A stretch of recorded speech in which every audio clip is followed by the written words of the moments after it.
Raising money is still one of those things that you're very involved in. It's probably one of the best uses of your time of all time, right? Absolutely. Okay, welcome back. This is the next video in the Raising On Money to the next series. Yeah, how to raise capital series. And this has been a very important series to put together. I think this is critical information for people to learn. We're hoping that we're giving some really great value, some ideas. I mean, really, if you could walk away from this series and have just so much clarity and direction on how to raise capital for deals, then we've done our job, right? That we were hoping to accomplish. Yeah, the goal is to inspire you guys and fix the mindset around, why would somebody want to give their money to me? And this video is going to be really important because we're going to kind of get down in the weeds a little bit and talk about structure with private money specifically. Yeah. And this is important because I think once you start to really grasp the idea around it, which if you haven't watched the first 5 or 6 videos in the series to really understand just why private money is the secret ingredient to all of this. Right.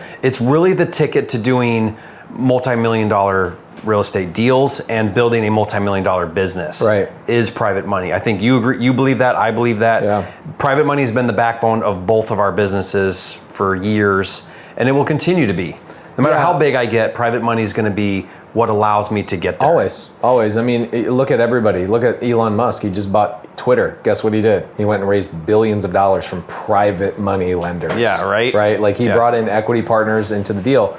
Even at a the richest man in the world, all the way to the first deal that you and I ever had to do, your first flip that you ever did, you had to go raise money. Yep. It is going to be a common thread in your entire business, so you might as well say this is the most important foundational tool. It is the secret sauce to everything that I'm And it's such a high level activity. Like, you and I are at a place now where we outsource a lot of the business, but raising money is still one of those things that you're very involved in. It's probably one of the best uses of your time of all time, right? Absolutely. Is being able to structure now, and raise. Going into the video of how to structure, what the structure of a private money lender is, this is a common question. I'm sure people in videos 1 through 5, 6 were saying, but how do I tell the lender how much they're making? How long should their money be? How do they get paid back? I don't understand it. I'll start off with a structure of a deal I just did today. Awesome. And every deal is a little bit different. And that's a hard thing for you guys to adopt, is that not every deal is the same, neither is every private money lender, because they're individuals. They're malleable or they're massageable. So Flexible. Yeah. So I did a deal in Dallas, Texas. It's a 3-bed, 2-bath house. I bought it subject to, meaning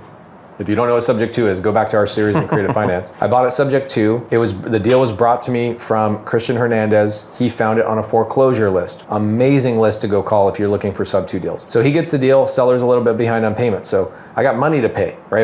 If I want to hold the deal, I got to come up with some money. So seller's behind payments, $8,000. Seller needs $8,000. Christian Hernandez wants to get paid his assignment fee, closing costs, renovation costs, couple months of payments, and also I paid myself in the deal as well for putting the deal together. What did all of that add up to? $45,000 is what. Very typical deal though. Like a lot of my creative deals, sub 2, seller carry, it's around $25,000 to $40,000 in cash outlay. Right. So if you want to buy 10 rentals this year and you don't want to use any cash, credit, or credentials of your own, then you're going to need probably about $300,000 to $500,000 in private capital, and then go find 10 sub 2 or seller finance deals. So that money, the private money lender, her name is Debbie Lou. So Debbie Lou, different person of mine, private money lender, she's coming into the deal. She's giving me 5-year terms.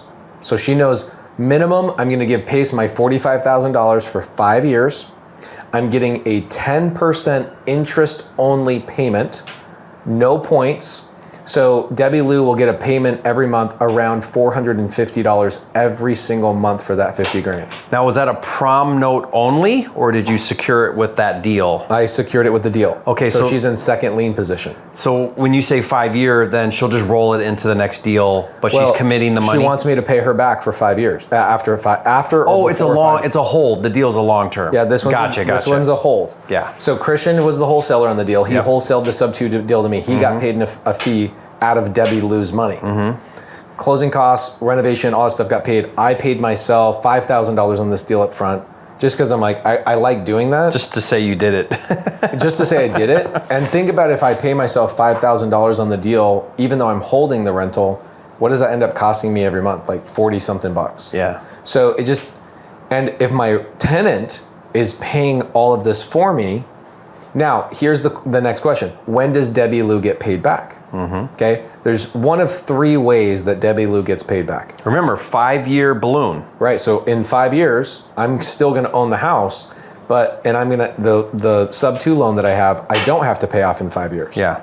But Debbie Lou's portion in second position needs to be paid off in 5 years or faster. Yeah. So 3 ways I pay off my private money lenders. 1, from my cash flow. So if I'm cash flowing really good, I'll just make my cash flow, I'll take my net cash flow and give it to the lender as pay down, but I don't give it to them monthly. I let it stack up into an escrow account and then I give it all to them at one time. That's number 1. Number 2, if the house appreciates, I then go to a DSCR lender, which we'll talk about a DSCR lender in a little bit. That's another way to structure these.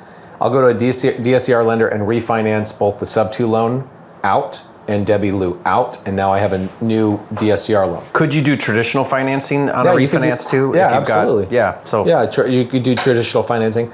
And then the third way I do it is I sell the house. If the house appreciates to a point, and it will in 5 years, of course, it's in Dallas, a growing market, it will absolutely appreciate. I'll let the property go up in value. I sell the deal, keep my cash flow, pay off Debbie. I've paid myself in the thing. I probably walk away with $40,000, $50,000 after all these years of cash flowing, and Debbie gets her $45,000. You know, you could also go to Debbie. Yep. And say, hey, I know your balloon's due right now. Can we restructure a new term? Absolutely. Maybe pay her a little bit higher rate, or hey, can I pay you $1,000 to extend for another 24 months? Yeah, an extension fee. Yeah, for another month, for another year. Or she may be like, Pace, this is going so great. Let's do another 5-year balloon. I don't need the money right now. I'm good to stay in the deal. It's just worth the conversation. The first deal I ever did with Debbie Lou, so I met her at a meetup. Debbie Lou is in Arizona. I met her at a meetup, Steve Treng's meetup. Again, guys, going back to where to find private money lenders, it's a video we did. I met Debbie Lou there, and I said, hey, I've got deals, always looking for people to jump in on my deals with me. She's like, oh, I can be a partner. I go, yeah, financing partner. You can be a financing partner. You bring the financing to the table. I'll pay you a simple interest. Simple interest means interest only. She goes, okay, sounds good. So the first deal I did with her is 2 years. And when I went to pay her off at the end of the 2 years, my title company calls her and says, hey, can we get a loan payoff amount? Yeah. And she goes, oh my gosh, I forgot that I loaned that money to Pace.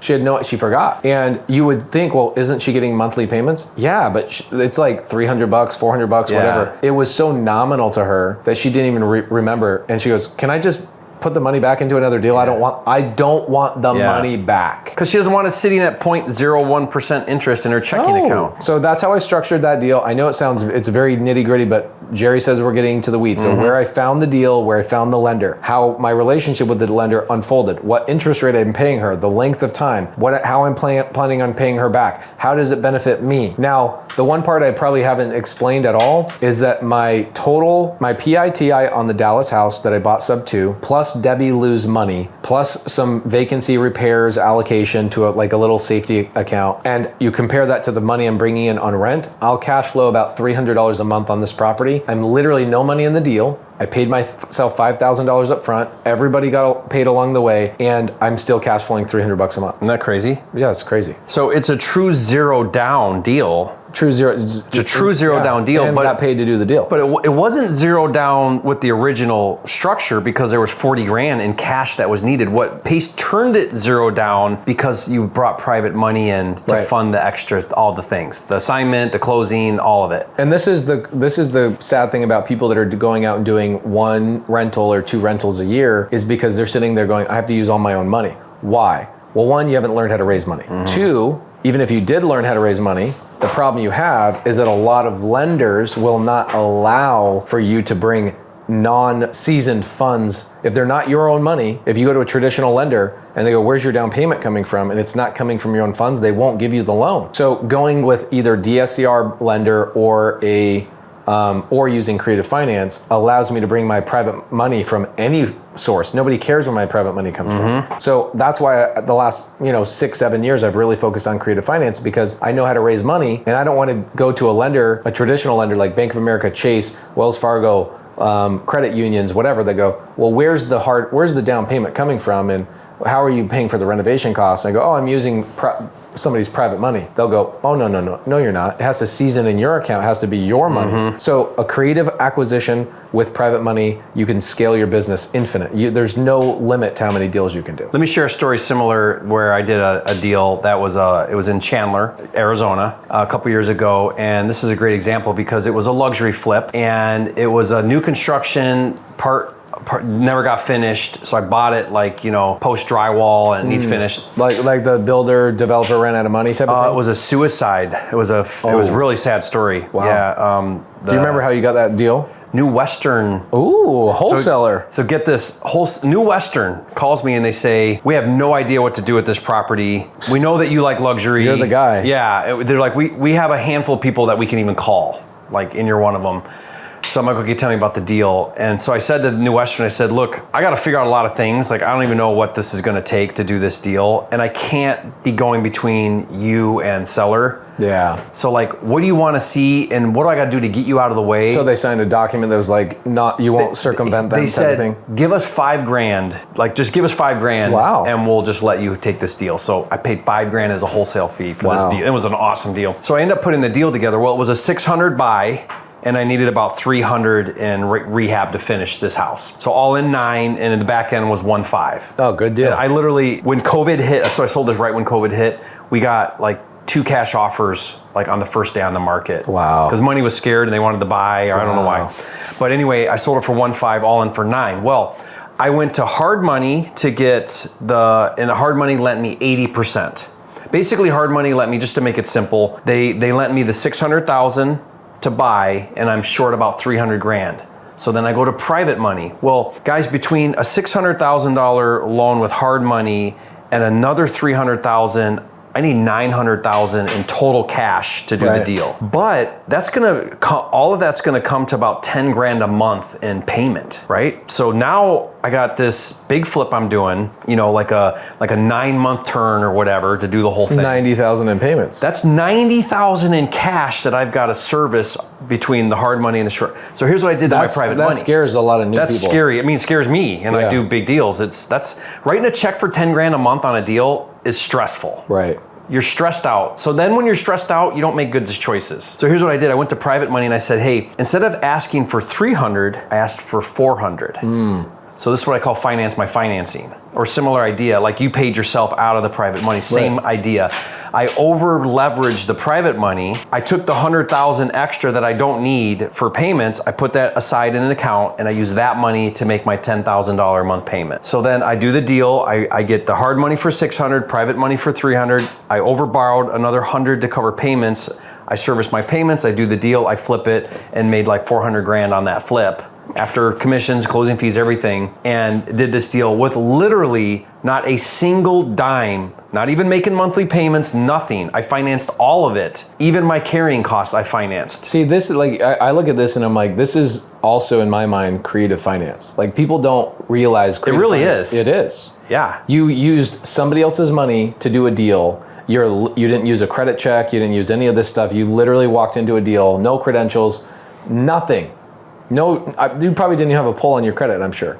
No, there was no credit check or nothing. And here's what's interesting. So my private lender, I had to say to my private lender, I said, look, I'm gonna borrow 400, but it's a great deal, right? So the deal stands alone, but they're like, and this is a lender I'd used a couple times, but they said to me, I'm not sure I feel comfortable being in second position. And I said, great, no problem. Why don't you lend me the 600 and then you can be in first position, or lend me the whole thing and you can, and they were like, well, I don't have 600. That's why you're in second position, right? So when I have private lenders who are like, I'm lending you 50 grand, but I don't like being in second position, I say to them, well, that's fine. You can be in first position, but now you got to lend me 200. I really like that. And they quickly get it. They're like, oh, okay. The reason why you're in second position is because you're not the primary funding source in this deal. Right.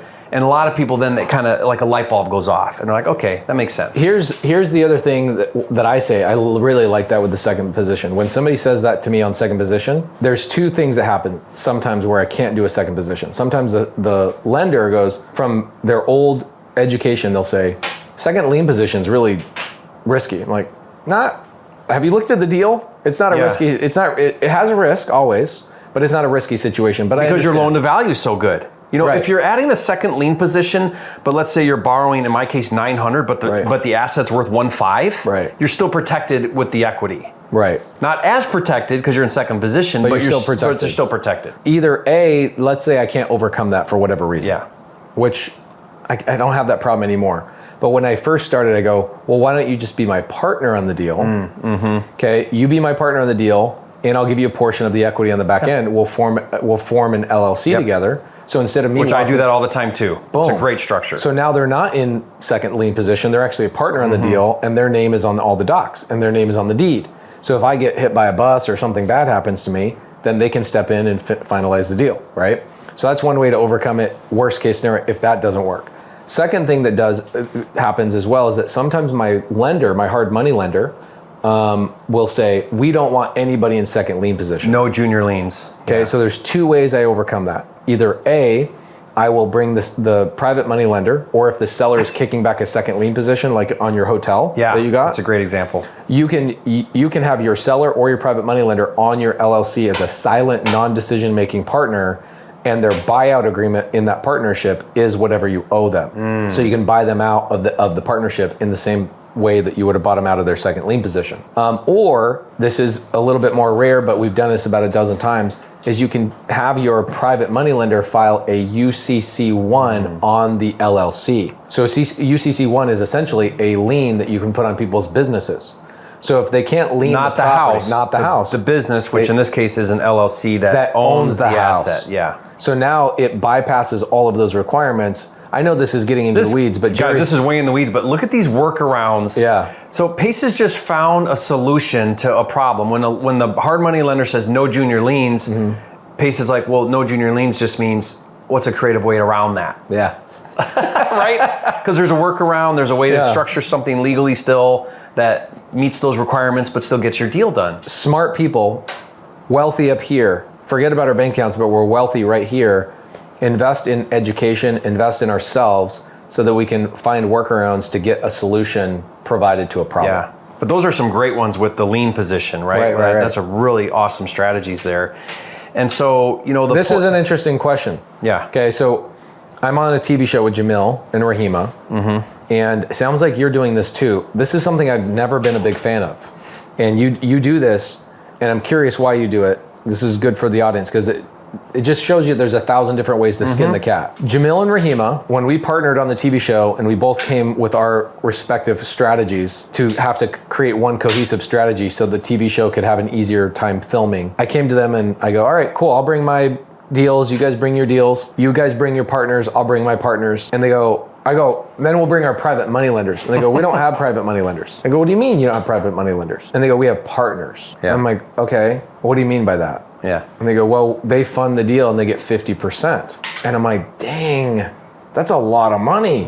You're paying them a lot of money. If you go make $100,000 on the deal, you're paying them $50,000 out of the deal versus I'm paying over on my side $15,000 because I just paid them interest. Yeah. So that's another way you can structure a deal is private money lenders. When you're brand new, I would say this is a really great strategy. Go to a guy like me, go to a guy like Jerry, go, if you fund the deal, I'll give you 50%. Or even more, Or even more, okay? I'm doing this right now. This is another thing I teach in Gator. In Gator, I show people how to sponsor other people's DSCR loans and get 50% of their deal with only sponsoring the loan. So signing on the loan. Signing on the loan. On a DSCR loan, signing on the loan, and not having to bring any cash to the table, still get 50% of the deal. I think it's a great strategy, but I'm wondering, when do you use that and when do you not? So really the difference here is, technically it's between debt and equity. So debt would mean just a straight, simple interest rate. Okay. You're not getting any percentage of profit. You're getting paid first because no matter what the deal does, you get paid your interest. So this is a private money lender you're talking about? Private money lender, yeah. Or do they want to participate in the deal in an equity position? Which would be more of a partner. Which is now a partner, right? Because they're a private money partner now. And think about the pros and cons. The deal could not make any money, which means there's nothing to split. Yeah. And then the pro for you, this is a great answer, is that you didn't have to make payments along the way on a deal that ends up losing money. So here's my personal, there's so many different ways. That's a great answer. Yeah. There's so many different ways to do it, but if I'm going to give up 50% equity to my money, my money lender, I want zero out of pocket. Yeah.